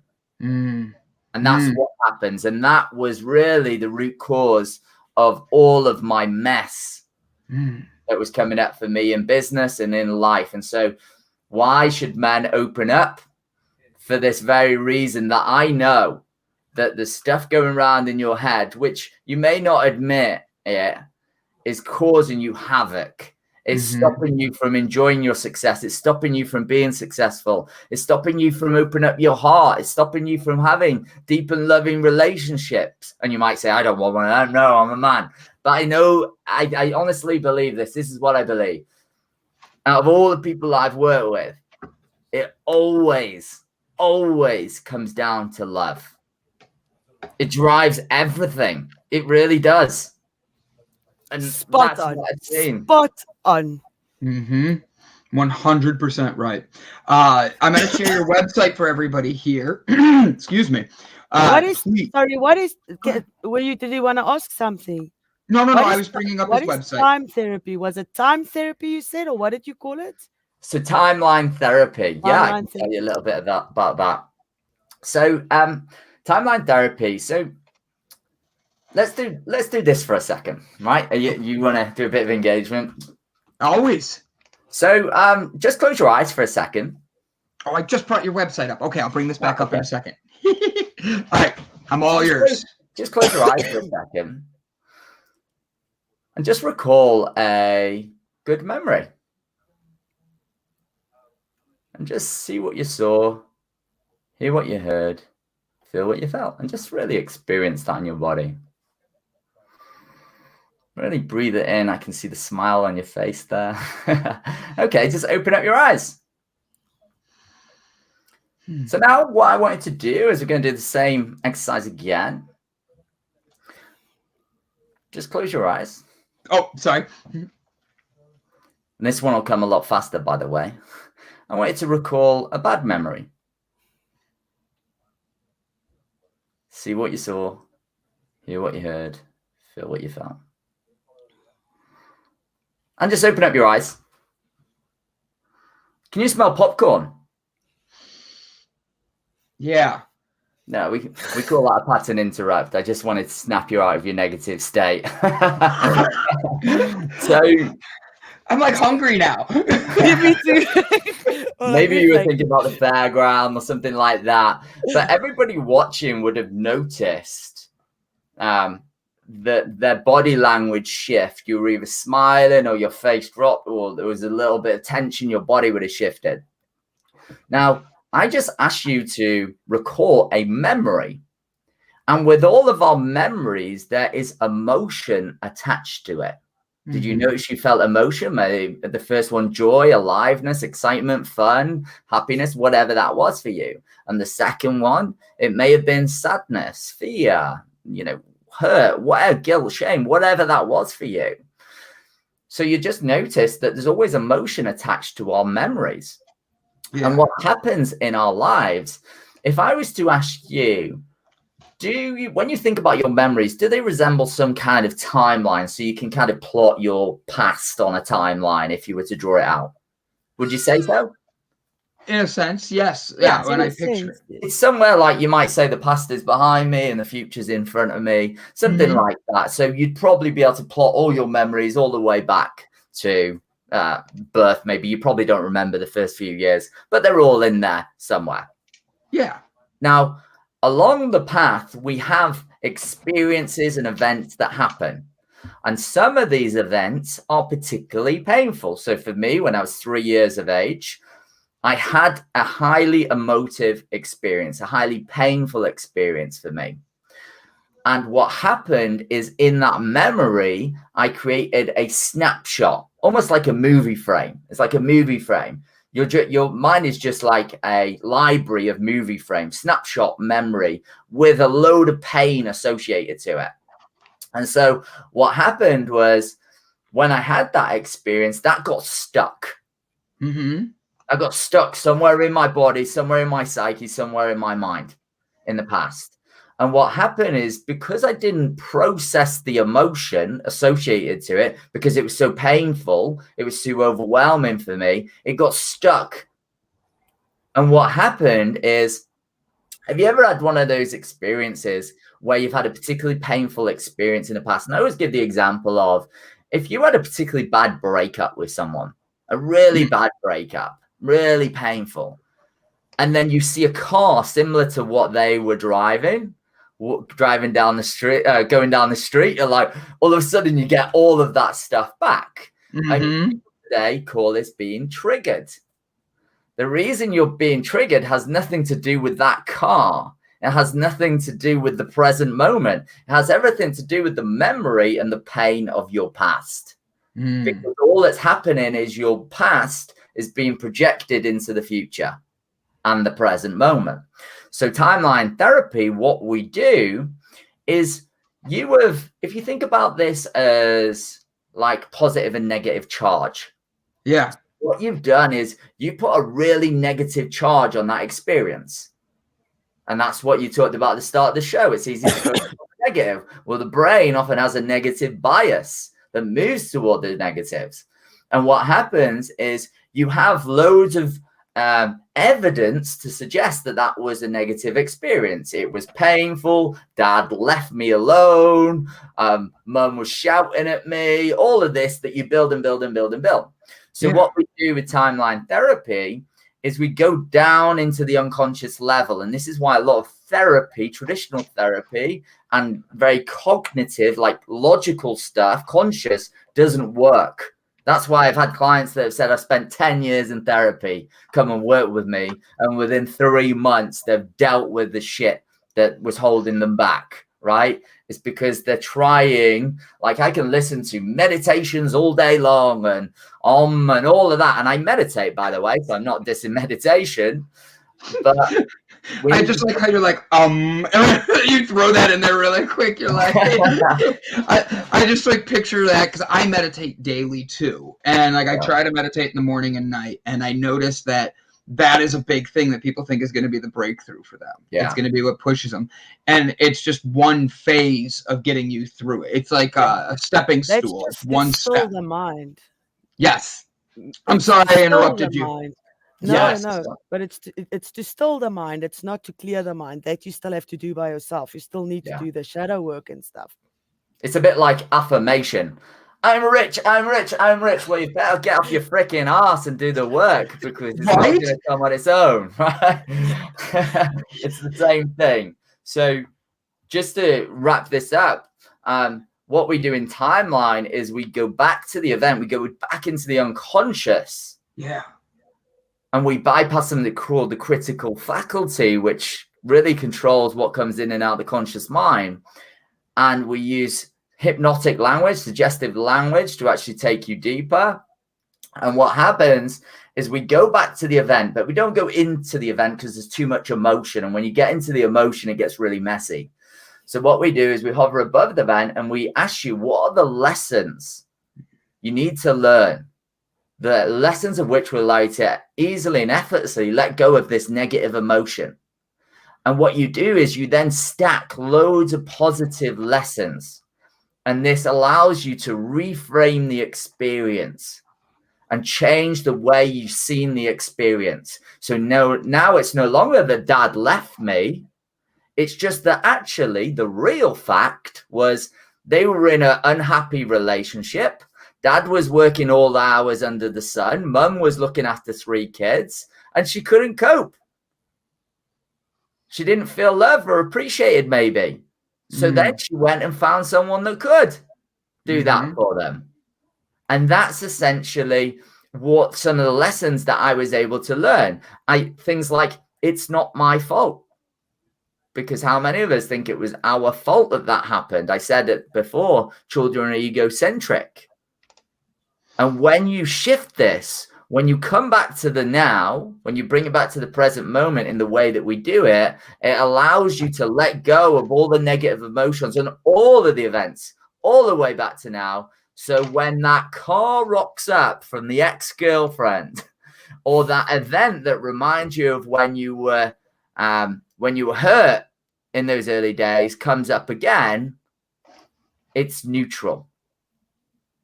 It no longer carries the negative charge because you've changed the way you see it.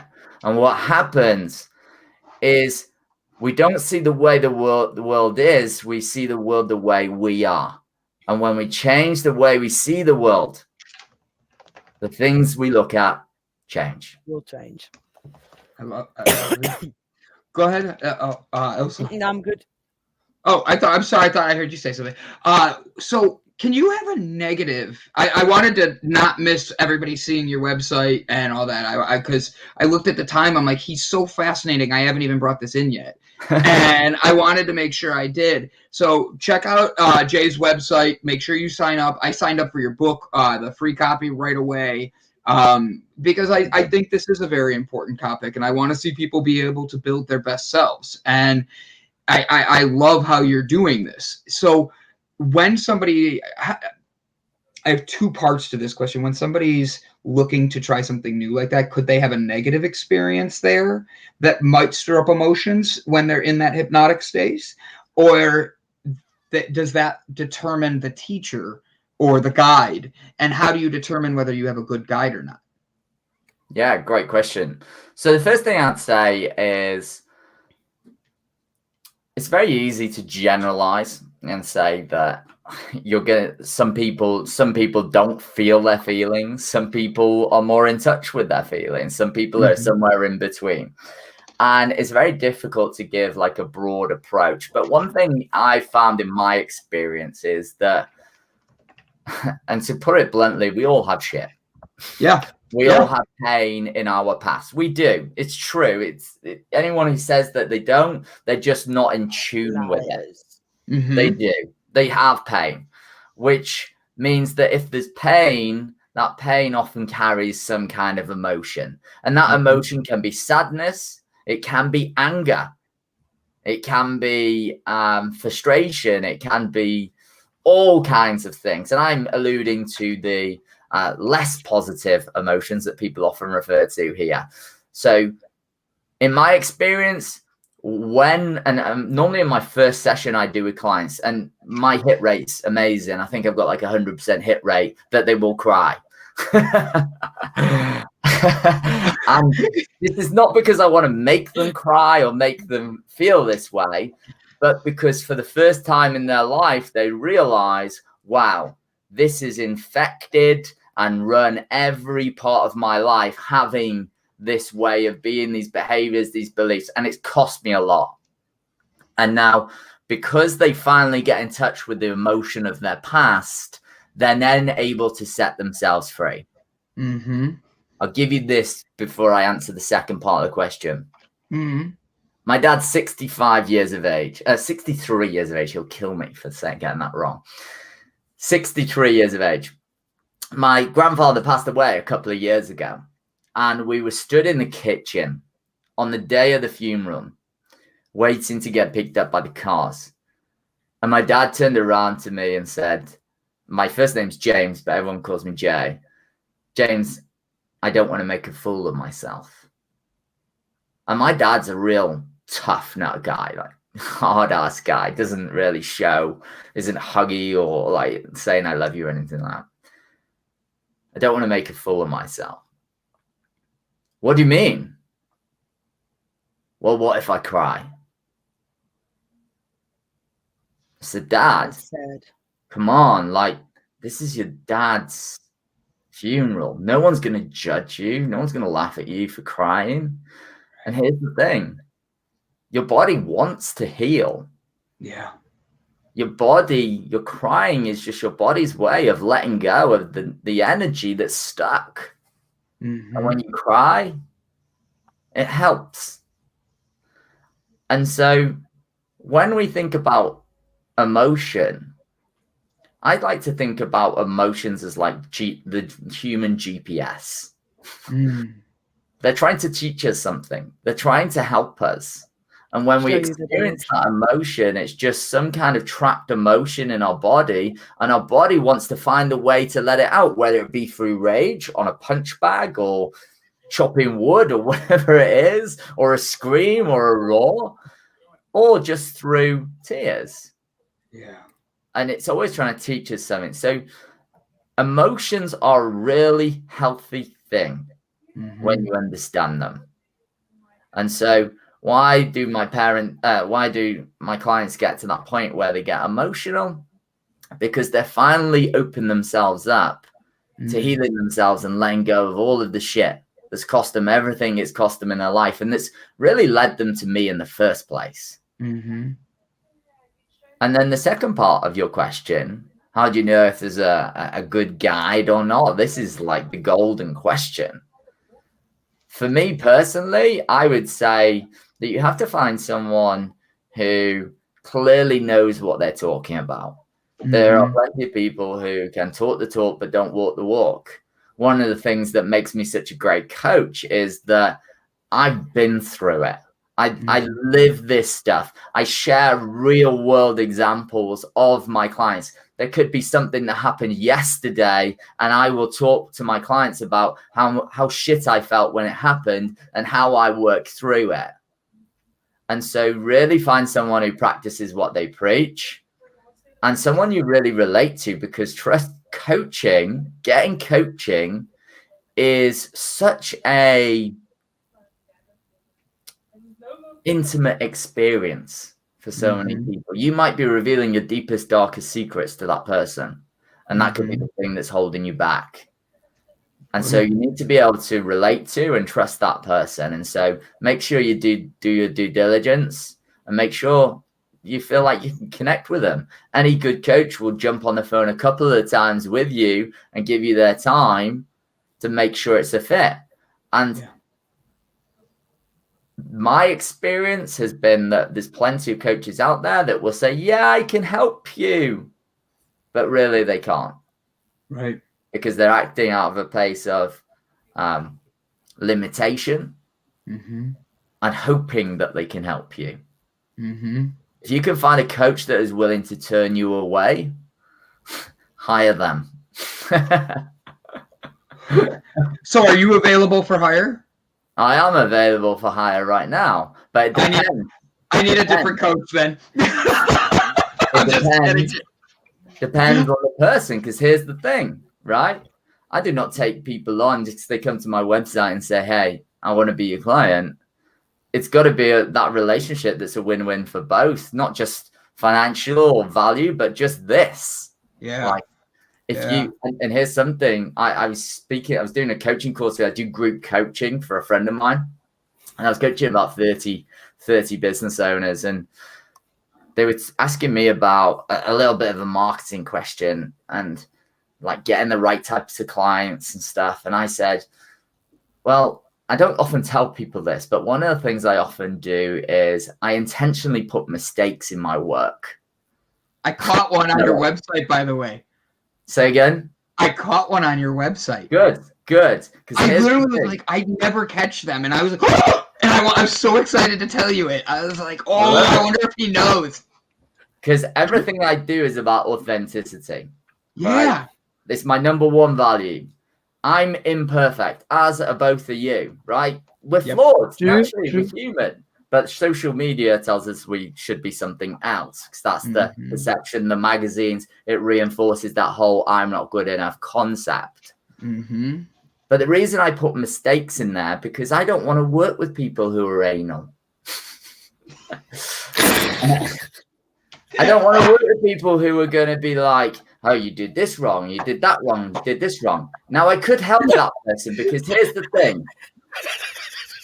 When you find the things that are wrong in everybody else, it's not them you're judging. It's yourself. It's you. I love that.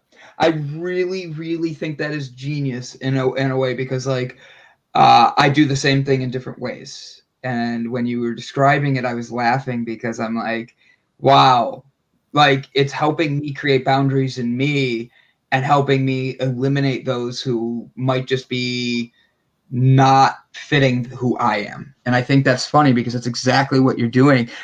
Your one cracked me up. I'll have to show you after the show, because I was like, I know this one wasn't on purpose. Like I could see it. Like, and then I'm like, now that you say it, I'm like, ooh, that might be like completely done there just to get rid of me. Hey, Brandon Eastman. I'm sorry. My like all of a sudden excitement. Other show hosts that I've interviewed, every now and then we say hi to each other when we see each other. So Jay, the way that we end every episode is we talk about a positive affirmation, a positive story, something to bring attention to everybody. And it's Wednesday. It is, let's see, Ilsa's 7 hours ahead of us, 6 hours ahead. So it's almost 6 p.m. there. Almost 6 p.m. I am at noon where I'm at. So that means you're probably lunchtime? 5 to 5 in the evening. Oh, wow. You guys are a lot closer. We're very close. It makes sense when I think about it now, where you guys are located in the draft. But like what I say all the time as I throw myself off is, we're just here to bring that positivity. It doesn't matter where you are in the day. It's Wednesday. It's hump day for a lot of people. It's the middle of the week. They're just trying to get through the week.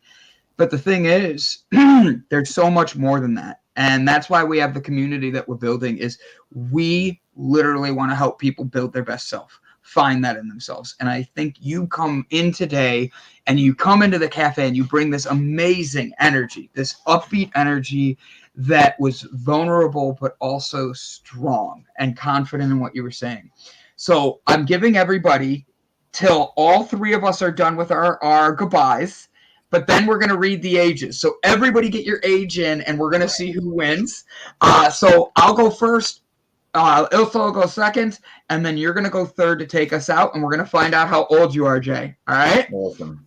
All right. Here we go, guys. So what a wonderful show today, guys. It is Wednesday. We're coming to the end of another month. And if you feel like you keep saying, oh, wow, it just keeps going by fast and fast, and I'm moving, I'm always busy, maybe take that moment to, instead of being busy, to take a moment for yourself. It's hump day. And the only person creating that hump in your week is you getting in your own way. Break that hump down, move it out of your way, and completely dedicate yourself to building your best you today. Thank you for tuning in. Elsa. I don't have a lot to say today. All I want to say is it's okay not to be okay. You're going to have days when you feel like you need to just cut off from society. Do it. Take time for yourself. And then I just want to read something that I saw on the internet again today. It says, the art of being happy lies in the power of extracting happiness from common things. So only you can make you happy. Enjoy Wednesday, guys. I love it. And Jay. There's definitely a theme here. And I feel like the theme is that you get to choose. You wake up in the morning, you choose what you're going to have for breakfast, or whether you don't have breakfast. You choose what time you're going to get up. You choose what you're going to wear. You choose what you do for a living.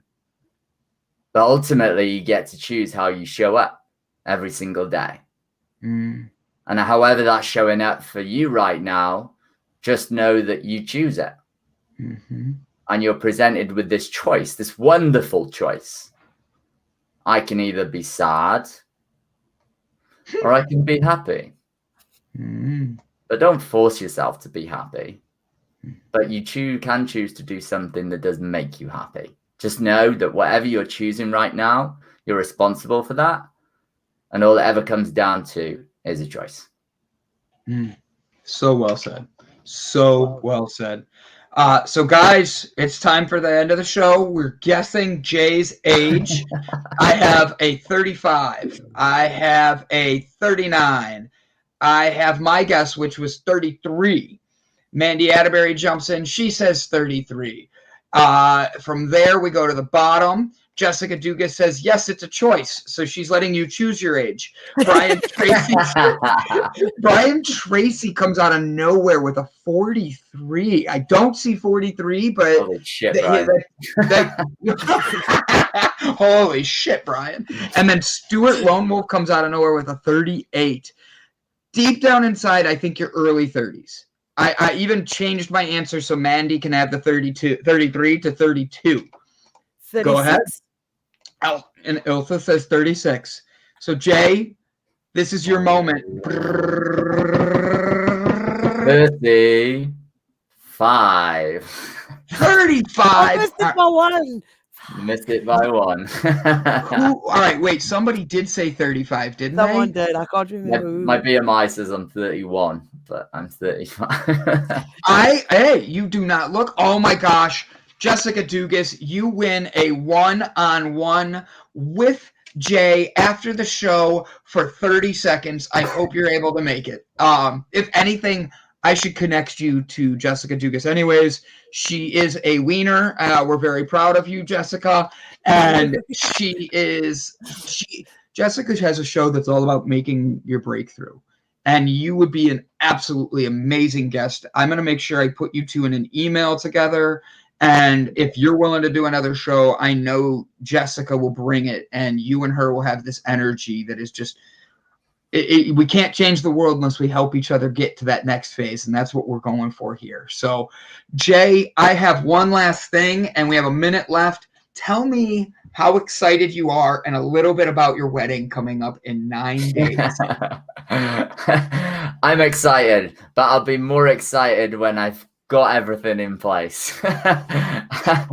Is there anywhere we can go to find pictures of your wedding after it's done? Can you like send some to the show so we could share and all be Yeah, proud for you? I'll send you a couple of pictures. But all honestly, I'm marrying a woman that challenges me every day. She makes me laugh every day, and she really was the secret sauce to give me the inspiration to be more of who I am. And I love her to pieces, and that's one of the most beautiful things to me. So I'm looking forward to this day.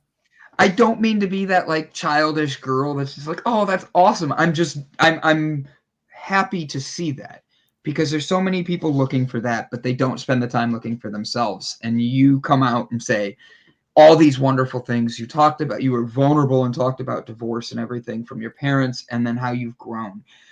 Jay, it is an honor to have had you on and visiting the Delight Cafe today. And thank you for being the hump in our day and getting us through. That sounds way worse when I say it like that, but thank you for being here and helping us get through the day and push into a better week. And guys, please don't hesitate. Connect with Jay. His website's up here. I will share it again right after the show. But everybody, go change the world. Give the love you want to see and be the change in the world. Thank you, guys. Have a great one.